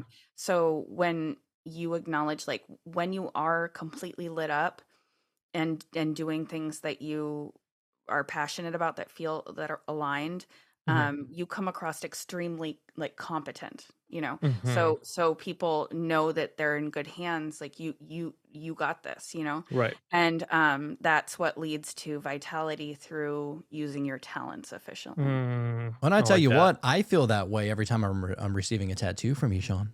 Oh, do you? I feel very Oh. confident that I'm in good hands. We have to make it happen, dude. Yes. So your purpose, what deeply fulfills you. It says your life purpose is to be you. That might sound trite, but it is in fact the only true valuable insight you will ever need to live a full and blissful life. You will be tested repeatedly over the course of your life. And always in the same area. You will be tempted by your fears to give up different aspects of your uniqueness. You must never give up your identity or your dreams, which are one and the same. If you do, you will begin to suffer deep inside your being. You are your best ally or your worst enemy. If you ever feel depressed, it is because you have somewhere given a part of yourself away. There are no guarantees that anyone else will believe in you, so you must be the first one who does. The people in your life will either love your uniqueness, or they will subtly want you to change or to temper your wildness. You will do well to heed the words of Thoreau. In the wildness lies the preservation of the world. This is your creed. Mm, Oh, I that's like that, cool. dude. I think everybody should be vibing with that shit, you know? Be Hell yeah. yourself completely and authentically. That's when you become Neo, dude. You know what Dude, I'm saying? Then that's you it. don't even have to dodge bullets. You know? That is facts. Yeah, the So shadow part of that is mediocrity. So that like if you ever feel mediocre, that's like not good. Mm, oh, it's okay. stagnant at that point. Your And you my have own doing too, I'm your sure. light is exquisiteness. So we want you to be Mm, exquisite. all right. You are I'll do my exquisite, Sean. best. No pressure, you know? What's interesting up here, and I'm just like looking at all these different kind of levels to it. So is this to say that? Can you explain these directional arrows and then this little snowflake looking thing at the top Oh, wait, which one are you on? right here? So it'd be the brand. This one, it just says desire, lightness, and then up Oh, at the yeah, top is that's rapture. the shadow, shadow, and then you know your where you find the light, and then eventually, you know, so they're just like little things, you know, for your Aspects path, of the same polarity. like milestone markers for that gene key. Mm, Oh, okay. okay. So, Sean, once you overcome desire, you will feel lightness. And the more you stay in your lightness, you get a little rapture action, baby. Oh, all right. I'll take it, dude. I'll take some rapture. We S- almost had one, you know? almost came close. Yep. Yeah, So, so I compared you guys too, just because I thought it was interesting to look at. That's what I like to do with human design too, for like relationships and working relationships. So that way you can kind of see like why you work together. Okay. But like Jonathan's strengths are clarity, creativity, and strategic insight, while Sean's is passion, wholehearted engagement, and resilience. Ooh. And I think that's like totally true about you guys when you're working together. we're the Hmm. yin to each other's yang. We do work, you know? And then like so because you have a very unique you know, it's not like you do a true crime podcast or something. You know, you're actually trying to mold and open minds. So with Jonathan's life purpose, guide, awaken, transform, and then Sean's inspire, innovate, excel. Like that's just so beautiful. Mm. And then for your like relationship focus, Jonathan is always, which is true, like so mindfulness, but then inquiry, you're always like bringing up questions, you know, and expanding upon topics. And then Sean has this beautiful way of like adapting it to like bringing full circle, you know, to why that makes sense. And then also bringing like this compassionate, beautiful way of thinking about things too. That sounds about right. Yeah. Yeah. So, and then intellectually, like where you guys focus, Jonathan, vision analysis, and Sean, strategic thinking and perseverance. Mm. Yeah. I Hey, like that too. Interesting. But then you guys are making an impact on the collective. Jonathan's is vitality, harmonizing and vitality and harmonizing communities. And then Sean, like you see a collective wisdom and you share and connect people through bold experiences. That's pretty true, right? Yeah, That's I mean, you're always cool. sharing your dreams and stuff How like that. I know, right? That's pretty cool. Dude. How does that fucking work? I just can't understand it. It's fine. I don't have to know why it works. I just have to know that it does. Yeah. You know? Right. Yeah. Oh my Pretty God. cool. I love learning about this stuff. This is so cool. And it's just like You're anybody gonna have that's to like put this up because there's a whole other like you know, for people to see or like at another time or whatever, because like I did it just for metamystics too, like why you guys work well together. So you That's should cool. like post it for people to read if they want to see. Oh, you did put a little Like later. metamystics on there. Yeah, let's read that real quick. Yeah, that can't go I mean, I know unnoticed. like we're on a time crunch, but Yeah, time schmime. What is time? well, I am time. but yeah, like this because I wanted to show you like the first part is kind of similar to what we just kind of went over, but then strategies for you guys to grow your podcast, and like Sean should be exploring unconventional, cutting edge topics, challenging norms, and then Jonathan's good at providing like the framework and the summaries and the takeaways for the listeners. And then yeah, see, it even brings up Sean's interaction with people. But then, Jonathan, you add like credibility, like people believe you and they get on board with what you're saying, and you guide discussions well. Opening up third eyes, if you will. Yeah. Yeah, but it even like tells you, you know, like social media and branding, how to be the most effective also.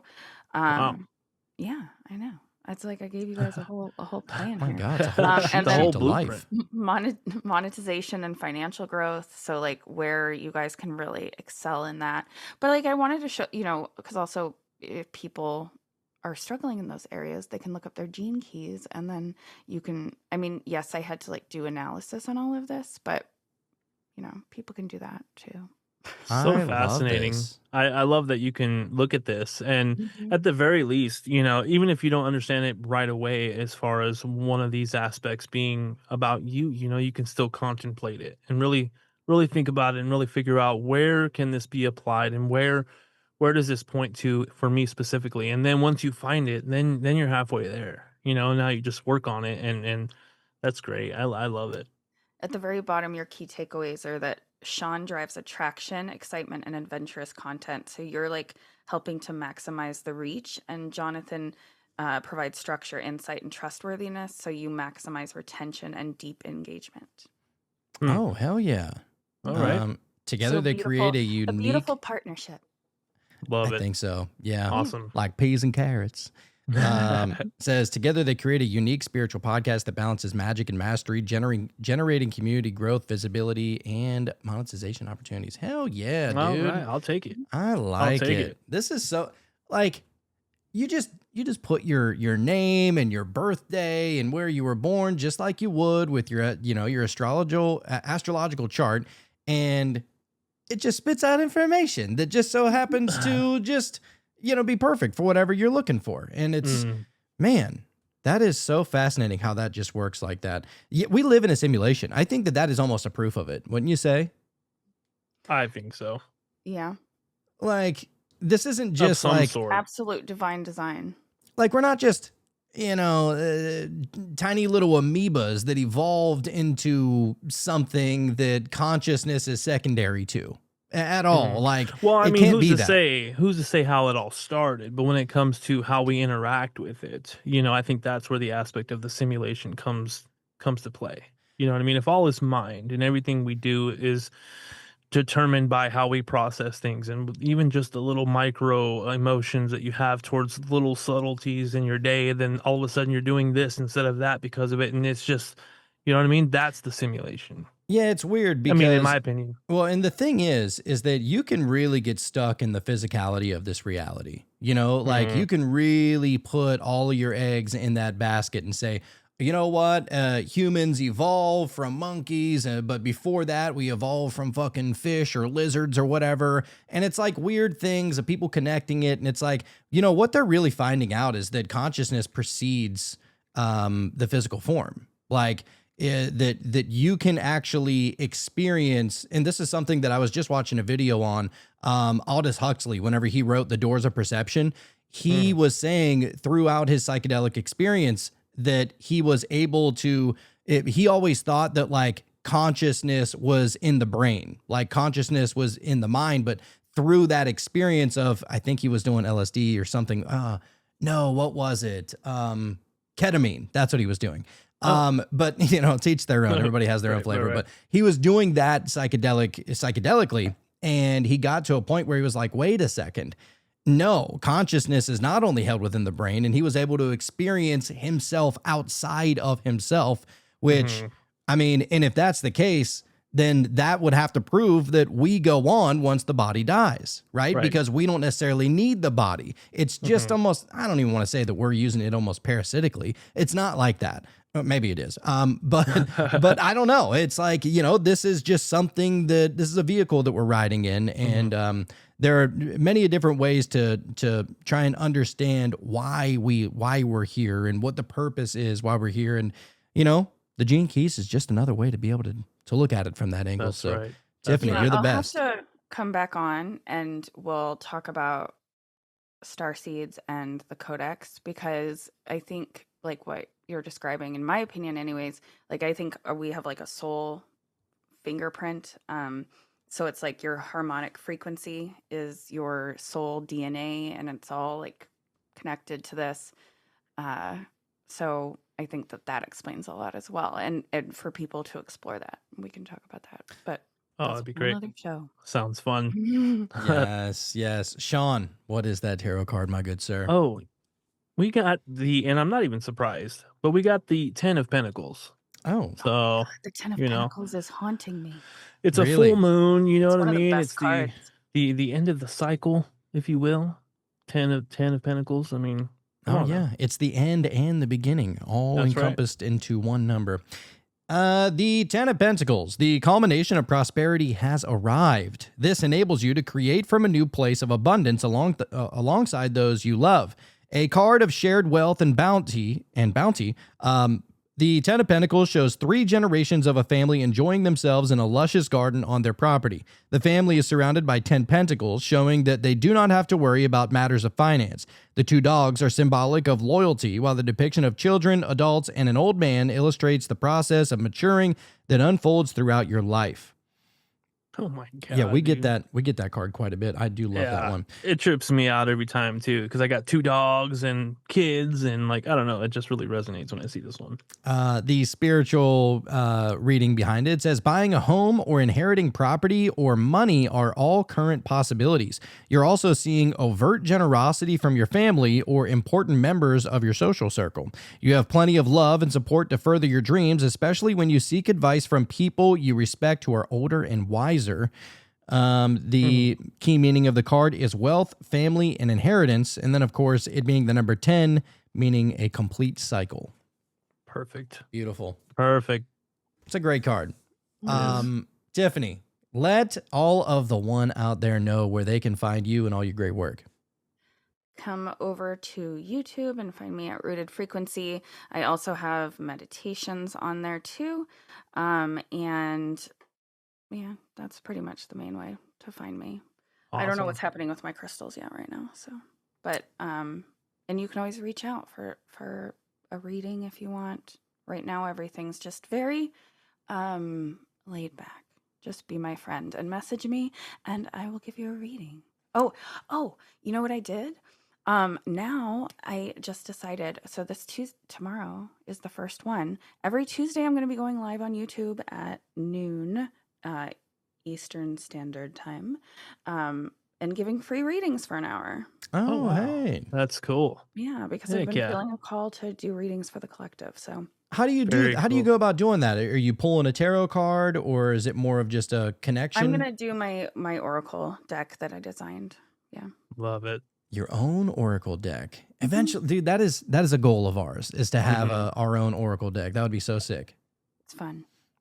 Yeah, yeah. Well, look, I'm gonna put your links down in the show notes below for anybody to be able to reach out to you. Highly suggest everybody reaches out to Tiffany. Very connected, very loving, very caring, and I believe that she has a way of being able to connect to the energy that you are in a very warm and loving way. So I just want to say Okay. that. For sure. I definitely feel better. You know? Yeah.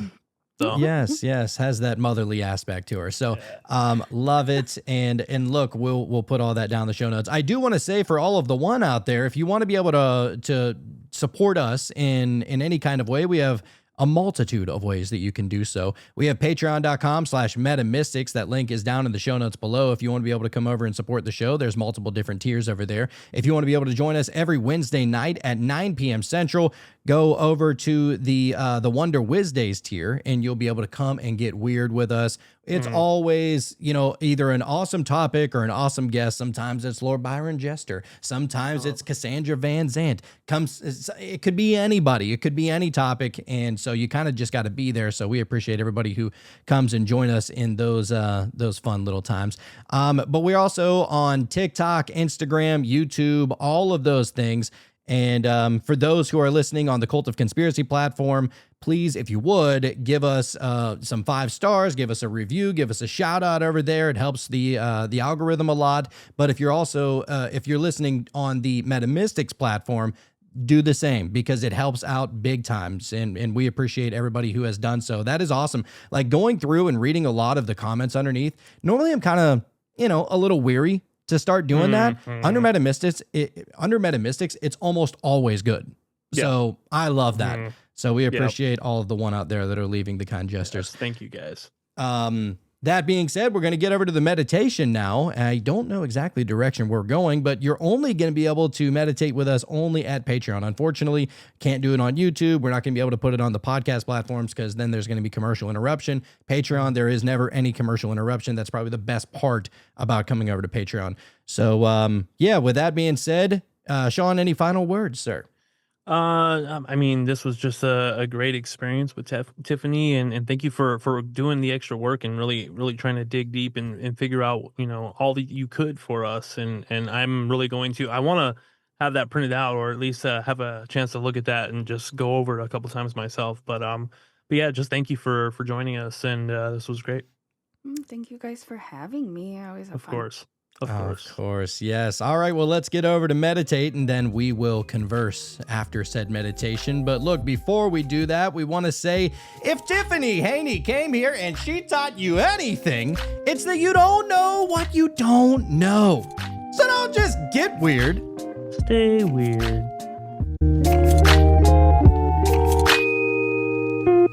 All right. That was a short meditation, but I really feel like I got a lot out of that one. Did you really? Yeah. What happened? What'd you get? Well, it was strange because, I got right where I needed to be within the first minute or two, and it was strange because I don't know why I was just kind of going through the last couple of days in my mind, not even trying to think about it, but just like trying to see how intricate I can get within the details within a meditation. Like, are there certain aspects of the past couple of days that I would have forgotten otherwise? You know what I mean? Yeah. And going through that. And then I started thinking about, Jacob always says this thing to where he's like, well, it doesn't matter. It's not a salvation issue, as far as the religion goes. And I started to think, like, you know, I guess you don't really necessarily, need any of those things, any of the things to have literally happened within the Bible in order for any of them to be a salvation issue in the first place. Like, you don't need to literally believe that any of these things literally happened in order for you to be saved at the end of the day. So what does it matter if you take it literally or not? Right. Mm-hmm. And I Yep. thought, man, that is kind of, maybe that's the point. Mhm. The idea of just accepting the message. And it's not just, strictly with Jacob. That was just, I talked to him every day on, Yep. on the cult and stuff. So it made me think Mhm. about it. But yeah, because you can't take any of this shit with you. You know what I'm Right. saying? Like, you came in Mhm. alone, you're going out alone. And so then I started thinking, no, I can't. It's interesting how many thoughts you have in just a short span of 7 minutes.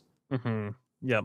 But I started thinking about, like, man, how awesome is it that every single one of us, is almost like this little, for lack of a better term, like a ball of energy, right? Mhm. Maybe almost as if maybe we are the orbs, made manifest or something like Mhm. that, right? Right. Right. And so I was like, man, it's going to be really cool to see what that looks like whenever the end is here, Mhm. whenever that may be. It could be 50, 60, 70 years from now. It could be 2 weeks from now. Who knows?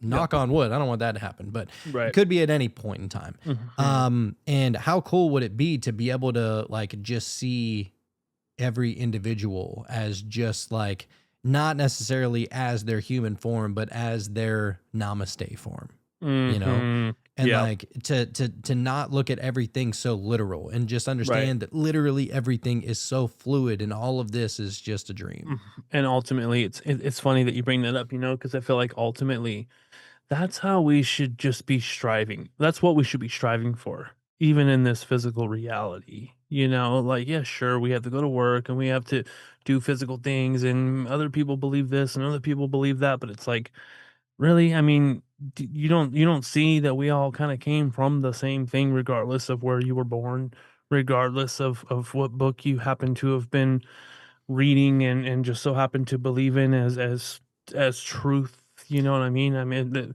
I don't know. I just feel like that's what we should be doing anyways, regardless of what somebody thinks, or I feel like it's such a waste of energy to even entertain any of the divisive things that we've been presented with. Yeah, You I know? find it the most interesting when people say, my God. I'm Right. like, we probably all came from the same fucking thing anyway, right? And Hmm. not only that we came from the same thing, it's that we are the same thing.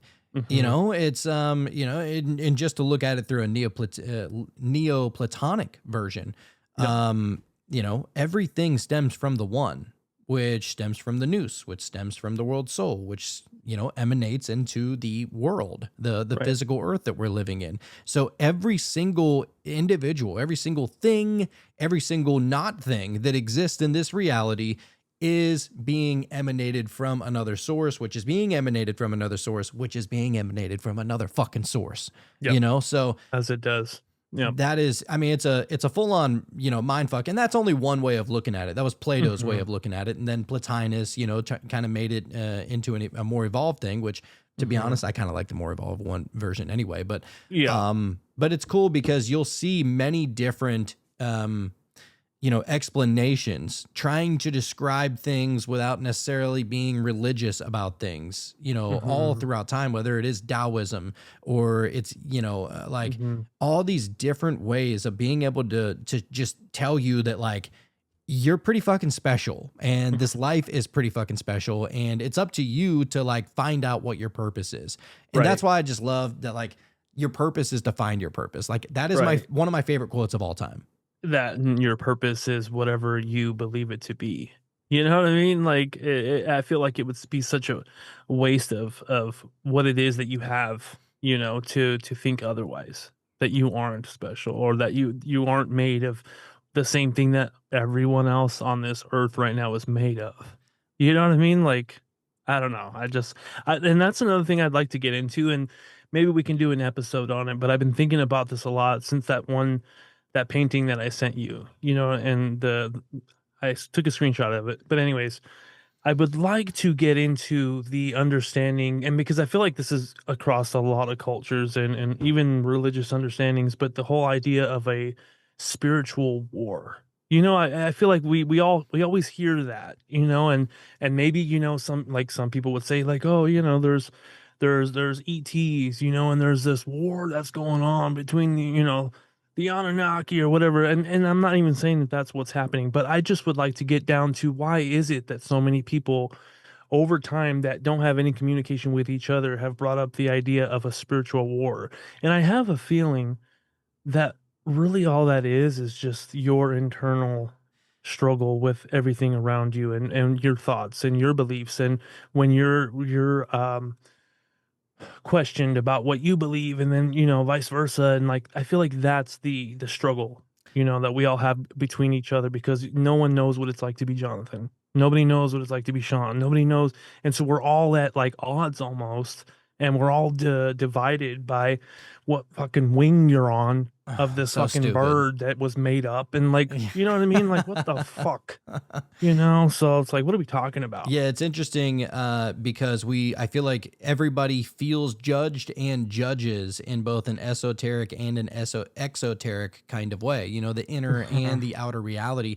And what's interesting is I'm kind of looking at the whole Gnostic understanding in a completely different light, in the sense of like the demiurge, they say the demiurge is the false god, right? Yeah. Could it be that like humanity created that false god in the first place, and that's what the actual false god is, the one that we put into a box? Right. The one that was made, you mean the one that was made up like in our own minds, in our own image? Yeah, the one that created all Oh. these rules, the one that said this Right. is my special land, and all the rest of the Right. other land that I also created is Yeah. not as cool as this one. Yeah. You know what I mean? Like that's all that's Mhm. God in a box shit. Oh, And for that's sure. demiurge shit in Yeah. my opinion anyway. Oh, I agree with you. I'm right there So, with you, man. yeah, that would be cool. We can definitely dive into a little bit. I just think there would be a lot of good esoteric information that we can get from that. I feel like, I mean, it's not just the spiritual community that has said something about a spiritual war, or the shift going on, or like you know what I mean? I feel like it's kind of just this thing that's been across the whole world, And so what does that mean? I don't know. I would really like to try to get to the bottom of some of these things, because I feel like these are the types of things that if we can all understand and go, oh, we've been fucking doing it all wrong. It's like, okay, namaste. No, You know what I mean? That's what we got to do, man. Yeah, well, look, maybe we'll get into that next episode, but until next time, we love you, and we'll see you on the flip side. Bye, guys.